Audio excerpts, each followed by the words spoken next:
बिहार और यूपी के लोगों को, जो मजदूर हैं, पूरे देश में जो है मांग उठती है। लोग डिमांड करते हैं, अगर वो ना जाए तो उनकी जिंदगी जो है ठप हो जाएगी दूसरे राज्यों की। और ये बात जो है लोगों को समझना चाहिए। दिल्ली में, बॉम्बे में बिहार के लोगों को मार दिया जाता है, किसी ने बदमाशी कर दी, बदतमीजी कर दी, मीडिया के माध्यम से रिपोर्ट आता है। आप बड़े नेताओं से, मुख्यमंत्री से पूछते हैं, साहब आज दिल्ली में बच्चों को मार दिया गया, आपकी क्या प्रतिक्रिया है? नेताजी क्या बताते हैं?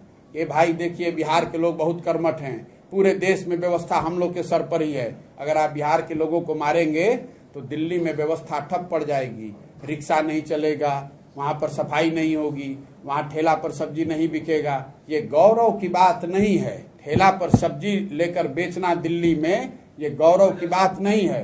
गौरव की बात तब होती कि वो सब्जी हम बिहार में पैदा कर रहे होते तो यहाँ रोजगार मिलता, लोगों की आर्थिक स्थिति बेहतर होती।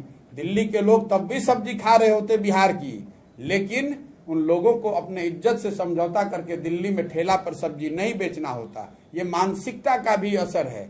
आप मानकर चल लिए हैं कि हमारी यही दशा है, हम ऐसे ही रहेंगे, हम देश में सबसे गरीब रहेंगे। उस मानसिकता को अगर बदलना है तो जो अभी प्रेजेंट क्रॉप है लीडर्स की, जो पार्टियों की, इसको बदलना होगा। और बदलने के लिए किसी को समाज में ये प्रयास करना पड़ेगा।